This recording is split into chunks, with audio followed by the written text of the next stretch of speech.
Shalom, selamat pagi kekasih Tuhan. Selamat hari Minggu. Sebelum kita akan memulai renungan pagi ini, mari kita siapkan hati kita melalui doa.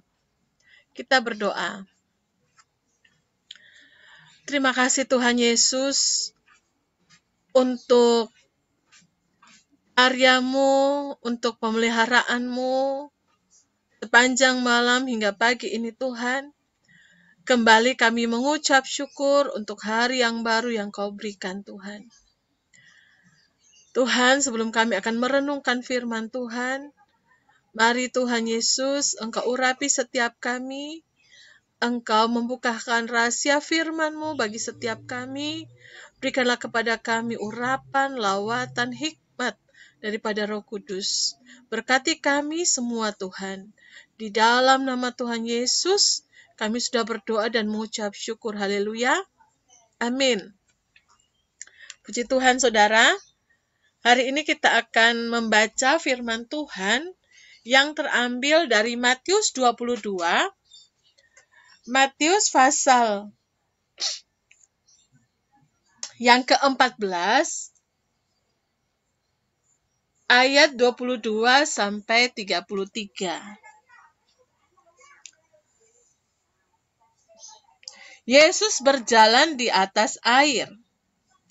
Sesudah itu, Yesus segera memerintahkan murid-muridnya naik ke perahu dan mendahuluinya ke seberang.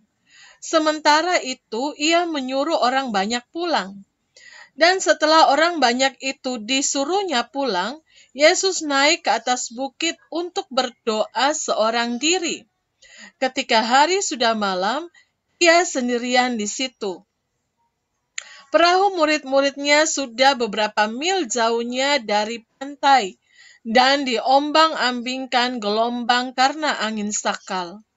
Kira-kira jam 3 malam, datanglah Yesus kepada mereka berjalan di atas air. Ketika murid-muridnya melihat dia berjalan di atas air, mereka terkejut dan berseru, "Itu hantu!" Lalu berteriak-teriak karena takut. Tetapi segera Yesus berkata kepada mereka, "Tenanglah, aku ini, jangan takut." Lalu Petrus berseru dan menjawab dia, "Tuhan, apabila Engkau itu, suruhlah aku datang kepadamu berjalan di atas air." Kata Yesus, "Datanglah." Maka Petrus turun dari perahu dan berjalan di atas air mendapatkan Yesus. Tetapi ketika dirasanya tiupan angin, takutlah ia dan mulai tenggelam lalu berteriak, "Tuhan, tolonglah aku." Segera Yesus mengulurkan tangannya, memegang dia dan berkata, "Hai orang yang kurang percaya, mengapa engkau bimbang?" Lalu mereka naik ke perahu dan angin pun redalah.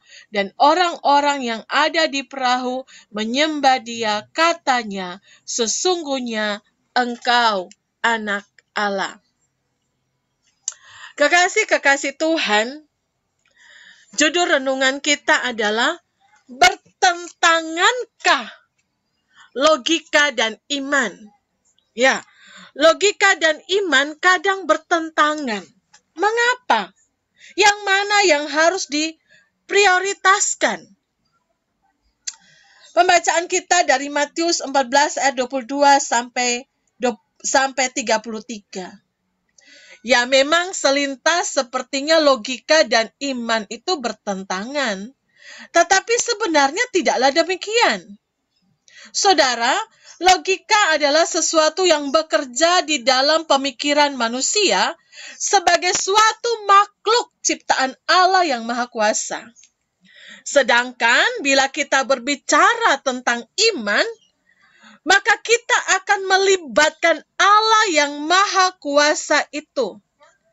Kekasih-kekasih Tuhan, dengan iman, maka bukan lagi sekedar pikiran manusia yang bekerja, tetapi lebih jauh lagi, ada unsur Allah yang Maha Kuasa.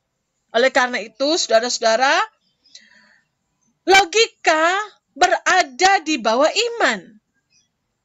Dalam pengertian bahwa logika seringkali tidak dapat menembus alam iman. Saudara, hal ini bisa kita umpamakan seperti seorang anak TK, ya.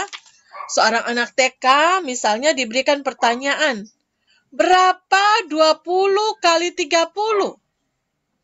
Ya tentu ia tidak bisa menjawabnya. Karena memang logikanya belum sampai ke sana.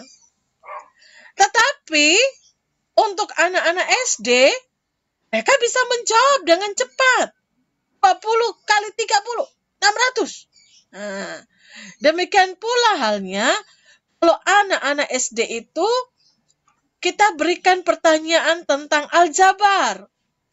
Ya mungkin mereka juga belum sampai ke sana. Dan tentu mereka juga belum bisa menjawabnya.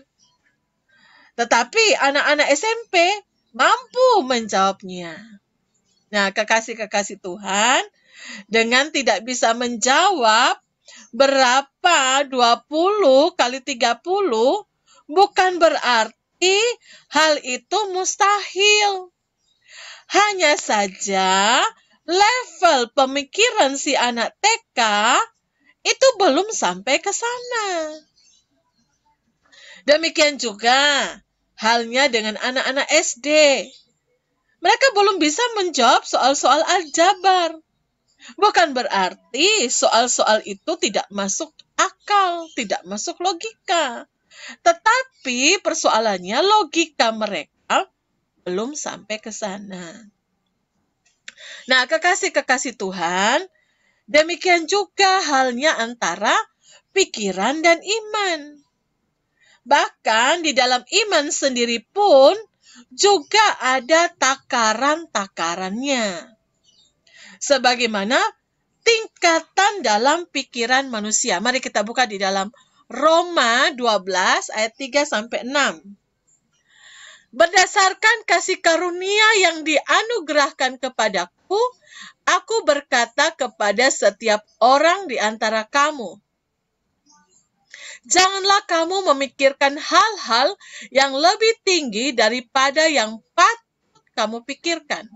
Tetapi hendaklah kamu berpikir begitu rupa sehingga kamu menguasai diri menurut ukuran iman yang dikaruniakan Allah kepada kamu masing-masing.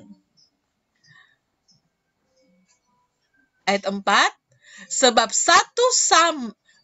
sama seperti pada satu tubuh, kita mempunyai banyak anggota.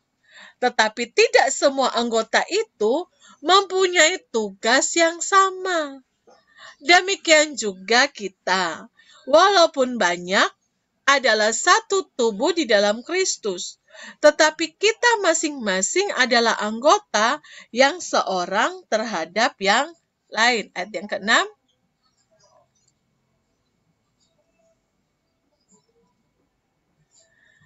Demikianlah kita mempunyai karunia yang berlain-lainan. Menurut kasih karunia yang dianugerahkan kepada kita. Jika karunia itu adalah untuk bernubuat, baiklah kita melakukannya sesuai dengan iman kita. Nah, saudara yang dikasihi Tuhan, hukum logika atau yang biasa kita sebut dengan hukum alam yang bisa terdiri dari berbagai macam hukum, ya, seperti hukum gravitasi, hukum biologis, hukum Archimedes, hukum fisika, dan lain-lain. Nah, semuanya ini masih berada di bawah hukum roh.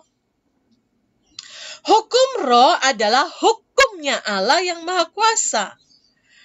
Nah, hukum Allah yang Maha Kuasa atau hukum roh inilah yang dapat memungkinkan semuanya dapat terjadi. Katakan amin. Ini yang dikatakan barang siapa percaya tidak ada yang mustahil. Karena hukum Allah, hukum roh, itu sanggup mengadakan dari yang tidak ada menjadi ada. Kita lihat di dalam Mazmur 33 ayat 9. Sebab dia berfirman, maka semuanya jadi. Dia memberi perintah, maka semuanya ada. Allah sanggup mengadakan dari yang tidak ada menjadi ada. Nah, saudara, ini menarik sekali, ya. Ini menarik sekali.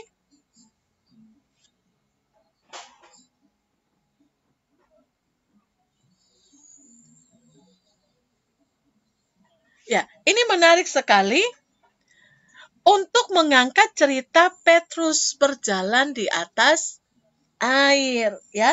Di dalam Matius 14 ayat 22 sampai 33 yang sudah kita baca tadi. Di suatu saat Petrus mengalami hukum roh yang memungkinkan dia berjalan di atas air dan tidak tenggelam. Tapi di ayat yang ke-29, tidak lama kemudian, Petrus yang sama mengalami hukum alam, yaitu tenggelam. Ayat 30, mengapa ini bisa terjadi? Bertentangkankah kedua hal ini, hukum alam dan hukum roh? Saudara, dari kisah ini, kita mau melihat bahwa manusia pada umumnya akan hidup di bawah dan menuruti hukum alam.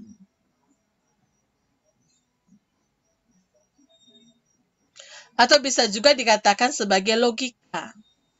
Tetapi saudara perlu ketahui bahwa di atas hukum alam itu ada yang namanya hukum roh. Yang bersifat supranatural, yang bersifat adikodrati. Yang bisa dialami oleh manusia jika syarat-syarat tertentu telah dipenuhi. Nah, apa saja syaratnya? Yang pertama, hukum roh terjadi jika memang diperintahkan atau memang dikehendaki oleh Tuhan. Petrus berjalan di atas air karena memang diperintahkan oleh Tuhan. Dan Tuhan yang memerintahkan itu, maka akan membuat hal yang mustahil menjadi mungkin. Yang kedua, apa yang dilakukan itu adalah sesuai dengan kehendak atau rencana Tuhan. Kita tidak bisa seenak-enaknya saja masuk ke dalam hukum roh. Hal ini tidak akan terjadi. Dengan kata lain, semuanya harus sesuai dengan firman. Karena Tuhan tidak akan bertentangan dengan firman-Nya. Yang ketiga, yang harus dilakukan adalah dengan iman. Iman adalah semacam bahasa atau alat yang dapat menarik kuasa Allah yang ajaib untuk bekerja di dalam kehidupan kita. Saudara, ketika Petrus mulai kehilangan imannya, maka ia mulai tenggelam. Dengan iman, kita dapat memindahkan gunung. Dengan iman, Elia bisa menahan turunnya hujan.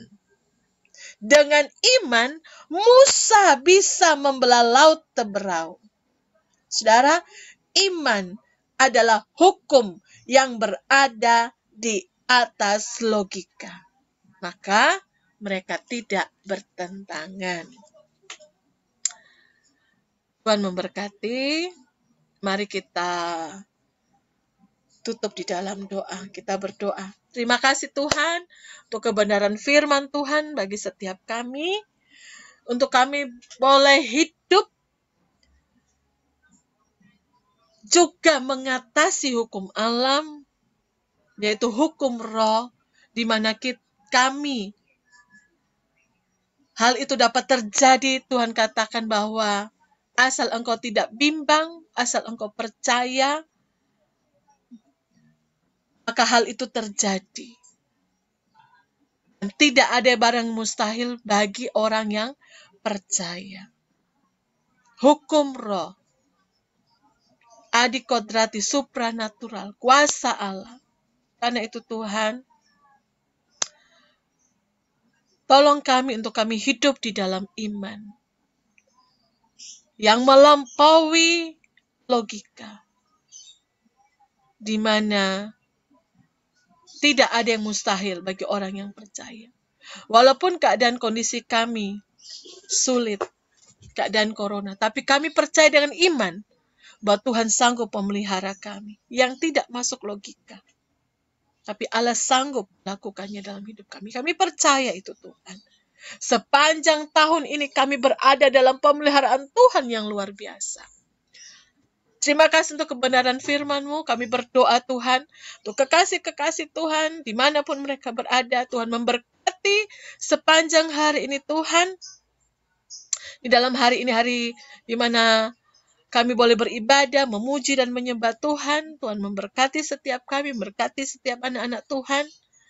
Yang lemah dikuatkan, yang sakit disembuhkan, yang susah dihiburkan.